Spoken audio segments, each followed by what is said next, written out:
Hello family, welcome to Stories by Tochi. We bring you interesting folk tales. Please subscribe and drop a like for us. This generosity would go a long way for us. Also share to family and friends. And please turn on post notification to stay tuned for more. Thank you as you do so. Now let's get into the story. In a quiet corner of Abadan, where the rustling leaves whispered secrets into the evening breeze and the scent of fried plantains drifted through alleyways like perfume, stood a modest compound named Okeo. The building was old but not tired, with cracked walls that wore their scars proudly, and a central courtyard that had seen years of laughter, quarrels, births, and heartbreaks. The sun had a way of settling on the rusted zinc roofs like it, too, had chosen to grow old with the building. In this compound, everyone knew everyone, and even secrets had legs. Children ran barefoot, chasing kites made of nylon and broomsticks, while mothers leaned over their balconies, exchanging gossip like currency. In room 5 lived Danny, a quiet, unassuming man in his late 20s with kind eyes and a voice so gentle that even harsh words seemed soft when he spoke. He wasn't the loudest in the compound, nor the most visible, but somehow, his presence filled the space in a way that didn't demand attention, yet invited comfort. He woke early, swept the corridor without being asked, shared food without fuss, and gave without keeping a tally. Neighbors said he had the patience of Job and the heart of a lamb. No one could remember the last time Danny said no to anything. If someone's gas finished, Danny offered his own.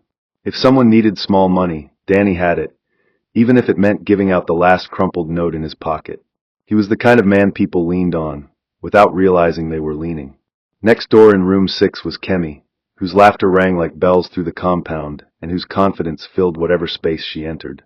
She was in her mid-20s, with the kind of beauty that was both arresting and familiar, like the first rain after harmattan. Her braids were always freshly done, her nails painted like stained glass, and her style screamed both flair and intention. Unlike Danny, Kemi's presence was loud, bold, and magnetic. She had her way with words, sharp when she needed to be, sweet when it served her. She never lacked company. Visitors came and went, especially girlfriends with stories and boyfriends with egos. Among all the men in the compound, it was Danny she leaned on the most. Whether it was needing 2,000 Nigerian nairas for unexpected transport or asking him to check if her gas was leaking, Danny was the first name on her lips. She never called him her friend or anything specific, yet she treated him like an unpaid assistant with a polite tone. He didn't seem to mind.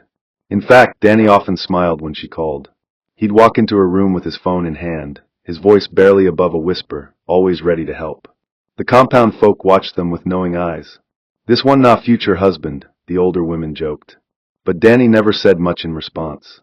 He only laughed, tucked his hands behind his back, and walked away, never confirming nor denying what anyone thought.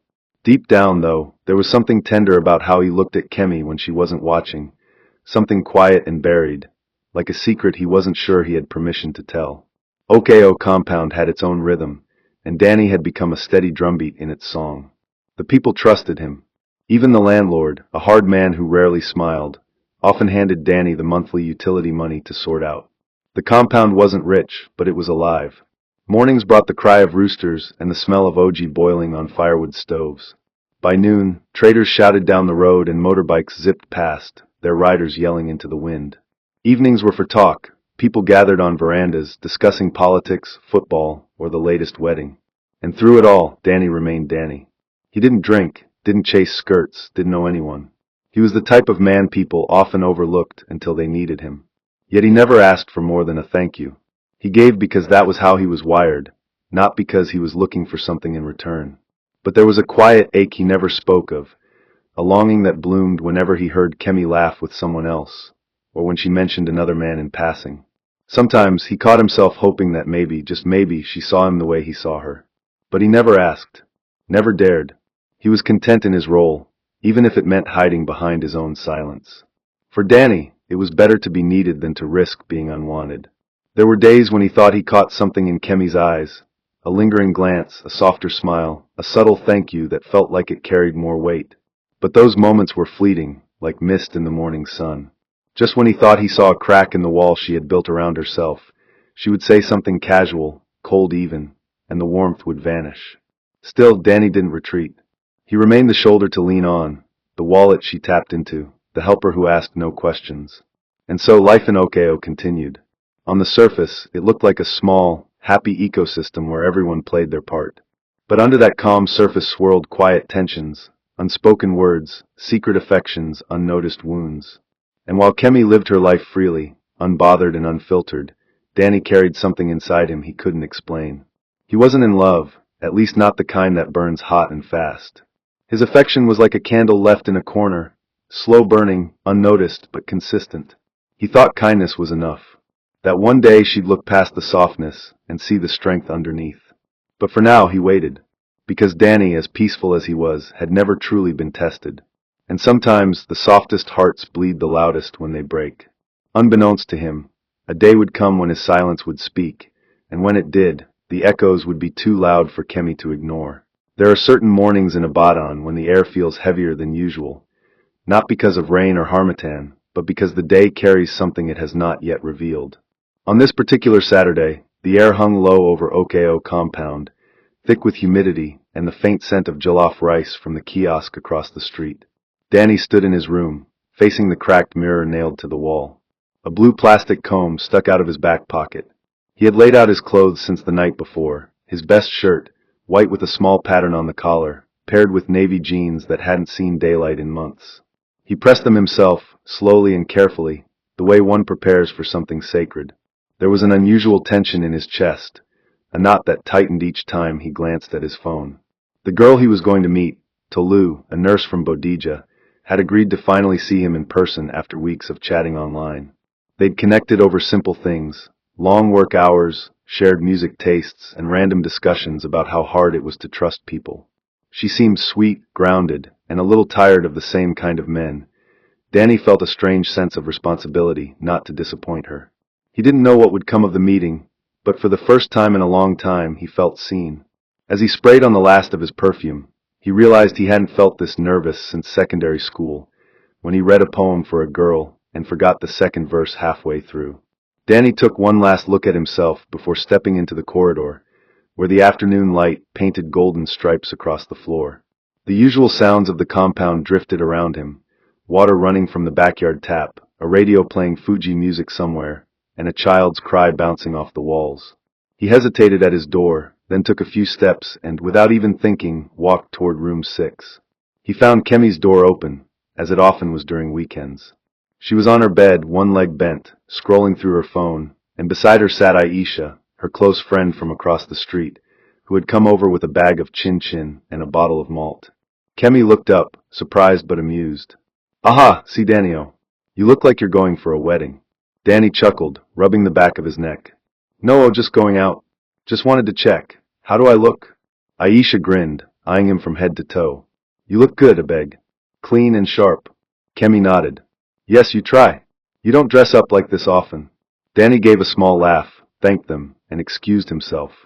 As he walked away, he didn't hear Kemi whisper behind him, "He really tried Shah. I didn't even know he could dress like that."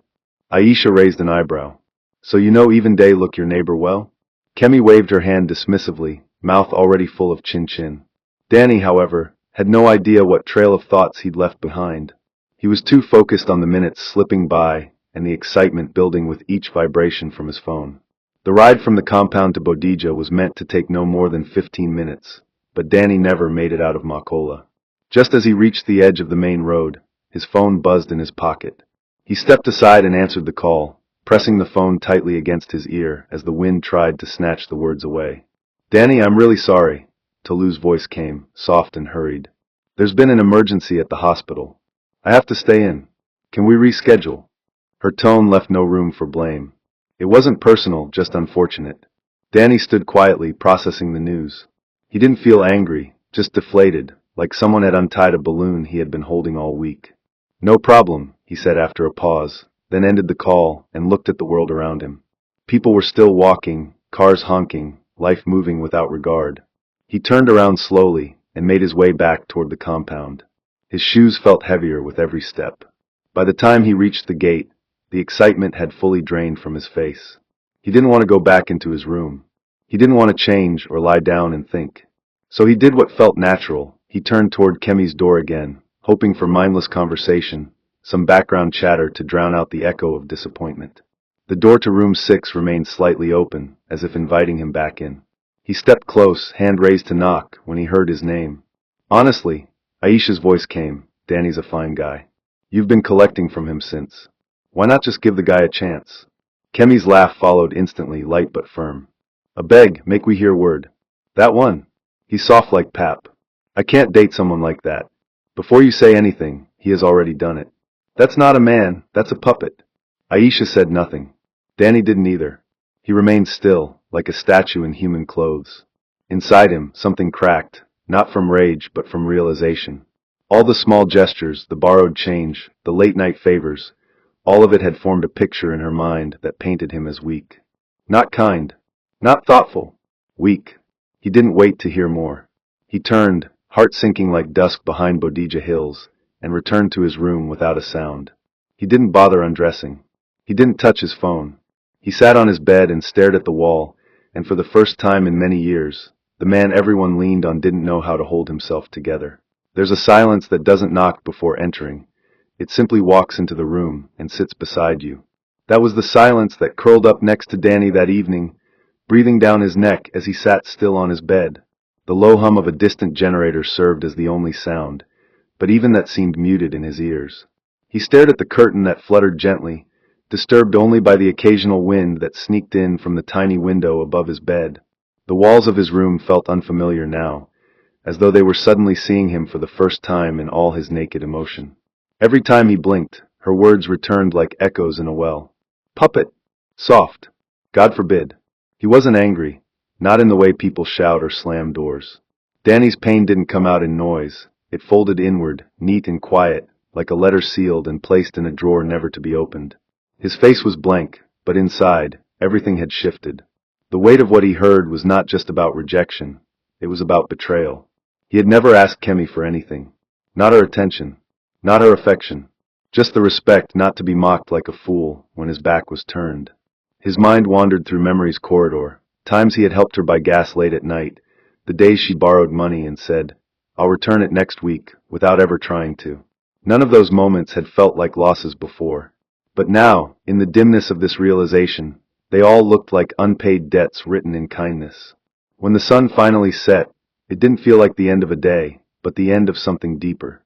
Danny stood up slowly, walked to his bathroom, and splashed water on his face. His reflection in the mirror was blurry, not just because the glass was cracked in one corner, but because his own sense of self had been shaken. He dried his face with a towel that still smelled faintly of detergent, and sat down again, unsure of what to do with the time crawling ahead of him. He picked up his phone, mostly out of habit. He scrolled through messages without reading them, opened Instagram, and closed it again. Then the screen lit up. It was a message. From Kemi. "Are you back?" Danny stared at it for a long while, his thumb hovering over the keyboard. He felt his pulse quicken. Not because of affection, something else. Something colder. Something like clarity. He typed slowly, "Yes." The response came almost immediately, as if she had been waiting for it. "All right, please send me 10K. I need to sort something urgent. I'm short." The casual nature of the request felt like a slap. It was a script she had repeated so often, she no longer thought it required courtesy. There was no greeting. No pause. Just a demand like it was owed. Danny's lips tightened. He stared at the message, and in that moment, something inside him surfaced. Not rage, not cruelty, but a blunt and raw honesty he had never allowed himself to feel aloud. Without second-guessing, he typed, "Send me your nudes." The air in his room suddenly felt thinner, as though the walls had leaned in to witness what he just did. For a moment, he felt the weight of the message. It wasn't who he was, and yet, it was the only thing that matched the currency she had always dealt in. Kemi's reply came back like lightning on dry grass. "Are you mad? Then again, is this a joke?" Danny's response was simple, final. No. The phone rang. He didn't hesitate to answer. Kemi's voice exploded through the speaker, sharp and full of outrage. "Danny, what's wrong with you? Because I asked you for small money, you're now asking for this kind of nonsense? Are you okay at all? You think you can talk to me like that?" Danny listened, not interrupting, letting her unravel. She continued, her voice rising. "I always saw you as a brother. You, of all people, sending me rubbish like that? What kind of dog behavior is this?" Danny's voice, when it finally came, was low. Almost too calm. "I was serious." That silence that followed was heavier than any insult. It was the kind that made even anger pause.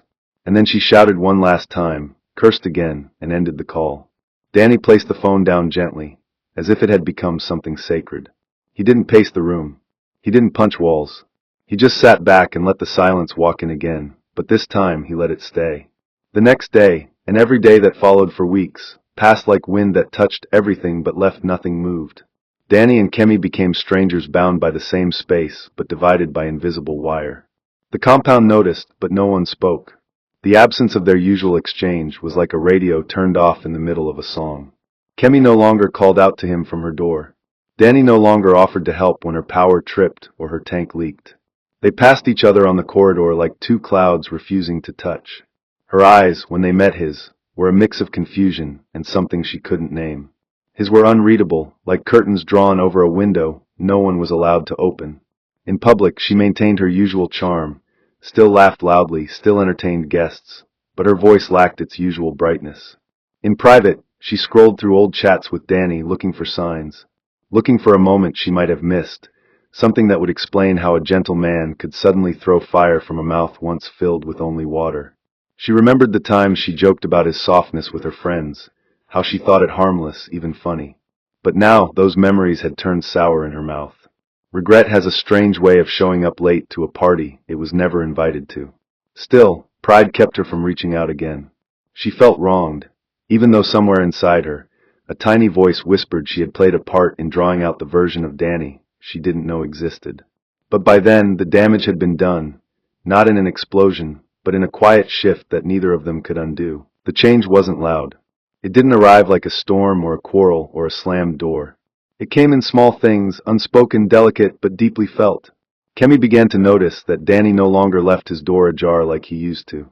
Where once his room welcomed even the breeze with ease, it now stood closed most hours of the day. The space between their rooms, which once felt casual and familiar, now carried weight, like walking across a floor made of glass. She told herself it was temporary. Maybe he was just busy. Maybe he was embarrassed. But the days kept stretching out like drying clothes in Harmattan, and Danny remained a shadow behind a wooden door. When they crossed paths on the corridor, he didn't stop like he used to. He gave short nods, if any, and moved along as though greeting her was a task, not a gesture. The silence between them no longer felt accidental, it felt intentional. And that was what stung the most. She found herself replaying the last conversation in her head, wondering if he had really meant it, or if it was a moment of madness. But something about his stillness afterward made it worse. It wasn't a man who lashed out. It was a man who had been cut open and decided to heal with distance instead of confrontation. The wound had been deep, and instead of letting her tend to it, he built a fence around it. It was her turn now to feel unseen, unheard, and unknown. Kemi's days began to taste different, though she would never admit it aloud. She still laughed with friends who came over, still posted selfies with half captions and filters, still played music loud enough to make it seem like her world was spinning fine. But beneath the surface, something had cracked in her routine. She had grown used to Danny in a way she never noticed, used to him being within arm's reach, used to his voice asking if she had eaten, used to his quiet presence as a constant in her ever-changing days. The absence now created a space she didn't know how to fill. It was in the small, mundane details, looking out her window and seeing him mop the corridor and realizing he wasn't anymore, opening her WhatsApp and not seeing his name pop up at all, hearing the tap leak and knowing he wouldn't come to fix it without being asked. She tried to convince herself she didn't care, but care doesn't need permission to settle. It shows up in how you pause, in how you wait longer than necessary, in how you feel a pang when someone else greets him and he laughs, a laugh that no longer includes you. One afternoon, when she saw Danny helping the widow from room 9 carry firewood into her kitchen, she watched too long. Not because she was surprised he was helping someone else, but because he did it with a smile that used to belong to her moments. Something in her shifted. Not quite regret. Not yet. But an ache of being replaced in a role she never acknowledged he held. Across the compound, Danny had found a new rhythm, one that didn't require Kemi's voice to hold his day together. He didn't hate her, not even close. What he felt was more like detachment born from deep introspection. He had always prided himself on being calm, helpful, unbothered. But something about hearing her words that day rewrote his understanding of what people saw when they looked at him. It wasn't that he had expected Kemi to love him.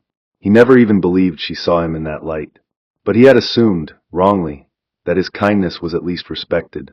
That assumption was gone now, burned away by the casual cruelty of a conversation never meant for his ears.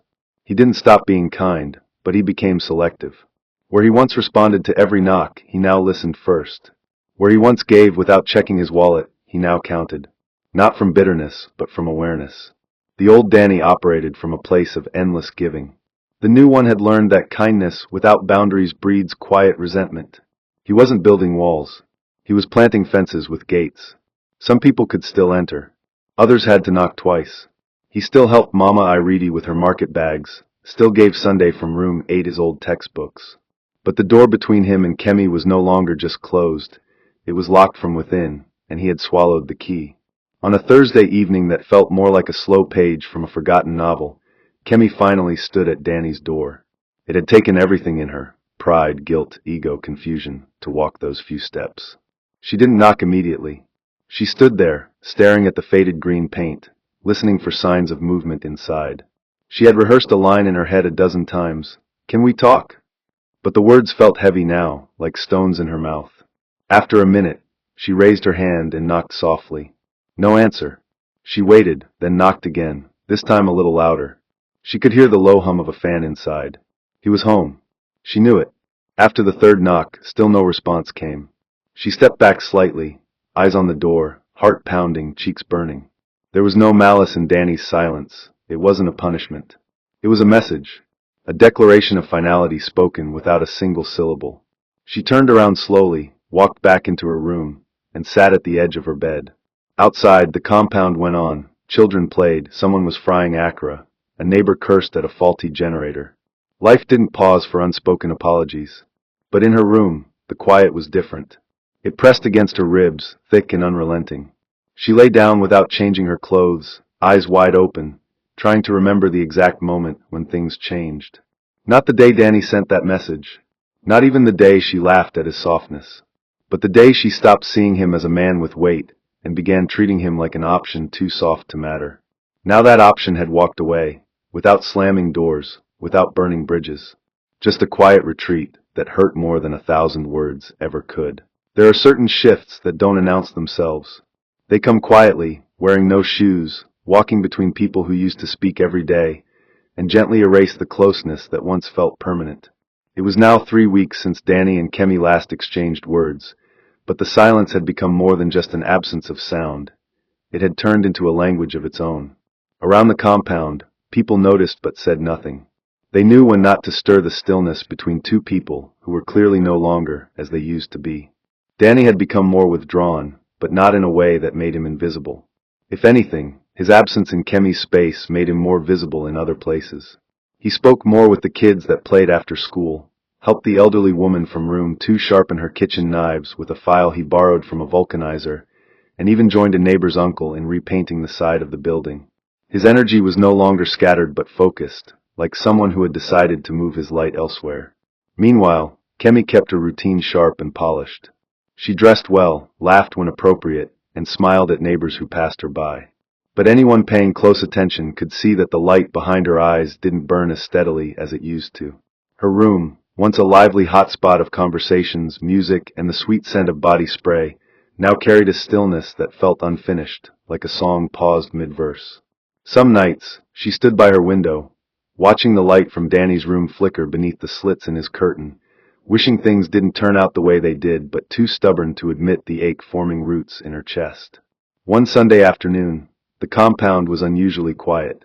Many of the tenants had gone to visit relatives or attend one naming ceremony or the other, leaving behind a silence that felt like an empty field after a football match. Danny sat outside his room on a plastic chair, shirtless, with a newspaper resting on his lap and a bottle of cold malt beside him. He wasn't reading, just flipping the pages idly, his mind too occupied to absorb headlines. Kemi stepped out of her room carrying a basin of clothes, intending to go wash behind the building. Their eyes met briefly. There was no smile, no frown, no nod, just recognition that both still existed in the same square of the world. She bent her gaze quickly and walked past him. Danny didn't follow her with his eyes. Instead, he stared into the page in front of him, even though he could feel her presence moving around behind the compound. His mind was a storm in disguise, quiet on the surface, chaotic beneath. He had tried not to miss her. He told himself daily that he did the right thing by stepping back. But the truth didn't care much for affirmations. It simply existed. He missed her laugh, even if it was often directed at his expense. He missed the knock on his door in the evenings, the sound of her voice asking for help she never thanked him properly for. But he also remembered the sting of that sentence, soft. Like a weakness. Like a man not worth respecting. That part had dug so deep it changed how he heard his own name. The moment a person starts seeing themselves through someone else's mockery, they either fall apart or step back. Danny had chosen the latter. Still, on days like this, the silence stretched so far that even self-preservation began to sound like loneliness. Kemi sat by the concrete at the back of the compound, scrubbing her clothes in silence. The detergent formed bubbles that slid down her fingers as if trying to escape the heaviness they carried. She paused at intervals, not because she was tired, but because her thoughts were louder than the sound of her hands moving through water. It wasn't regret that filled her, but recognition. Recognition of how easy it had been to laugh at someone who never harmed her. How natural it was to collect without giving. She couldn't name the feeling properly, but it itched under her skin, an uncomfortable awareness that maybe she had misread Danny from the beginning. Maybe the very softness she mocked was the kind of steadiness she had never known how to sit with. She remembered a conversation with Aisha, months ago, when she'd said something similar. Aisha had shrugged and said, "Sometimes the loudest women are scared of peaceful men. They don't know what to do when there's no fight." Kemi had laughed it off then, but now she wasn't so sure.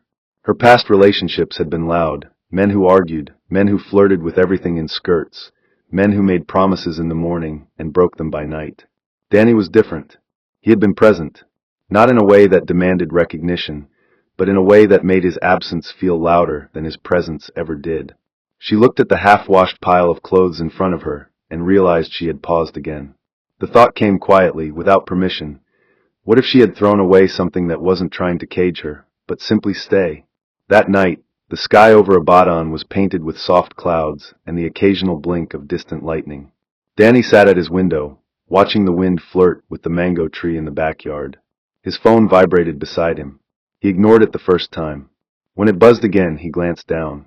It was a message from a number he hadn't saved, but he knew who it was.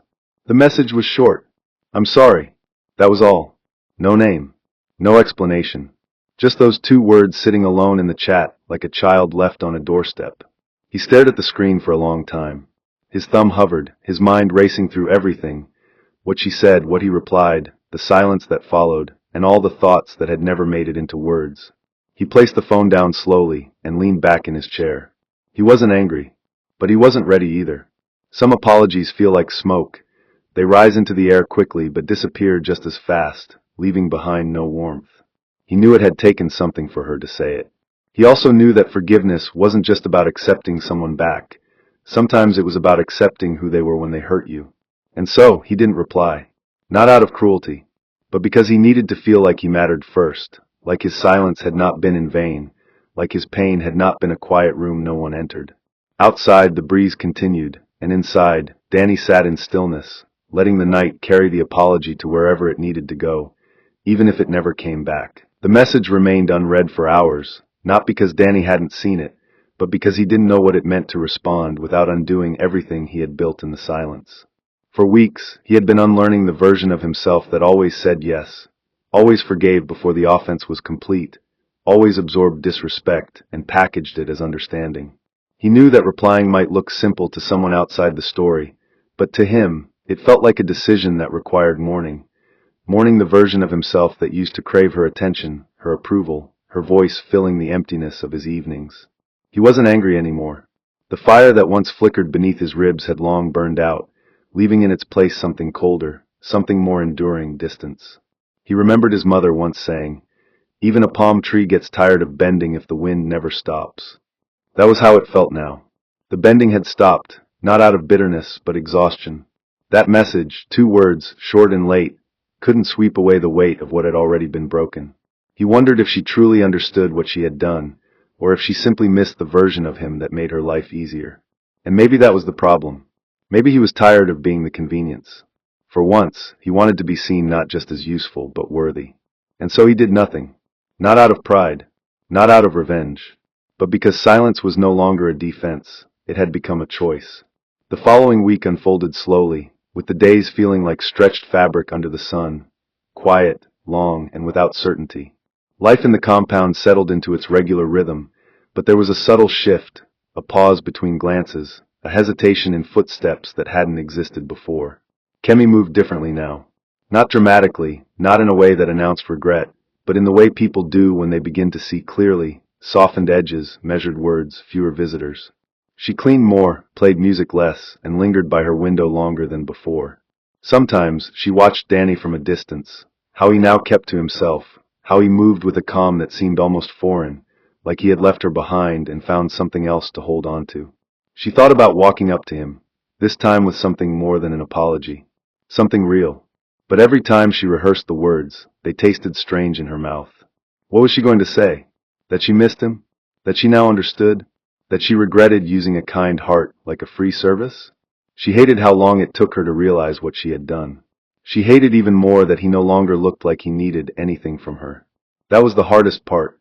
He had moved on, not loudly, not with another woman, not with vengeance, but with dignity. She used to believe soft men were easy to control. Now she saw they were simply harder to break, and once broken, they never rebuilt themselves where they weren't valued.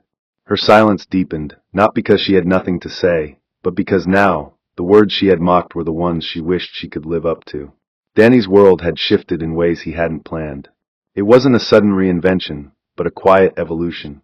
He found new habits, watering the landlord's overgrown plants every morning, visiting the small library at the edge of the neighborhood, and talking to strangers he used to ignore. He had started journaling too, scribbling thoughts in a small brown notebook he kept under his mattress. Sometimes he wrote about the past, about the day he overheard Kemi, about the things he wished he had said, about the versions of himself he no longer missed. But most times he wrote about things that had nothing to do with her. He wrote about freedom, about how peace felt like clean sheets and an untouched Sunday morning. He didn't hate her. In fact, if anything, he wished her well, genuinely. But he had reached a place where the idea of going back felt like dragging himself through water with stones tied to his feet. There was no anger left to chew on, only lessons. And the biggest one was this: not everyone who asks for your help deserves your presence.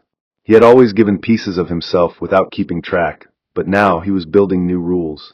Not harsh ones, but honest ones. The kind that say, I can be good without being used. I can care without being crushed. The kind that allowed him to walk past her door without bitterness in his heart, just an understanding that some chapters end, not because they weren't beautiful, but because they stopped making sense. On a day that smelled of rain but held no clouds, Danny passed by the corridor carrying a bag of groceries.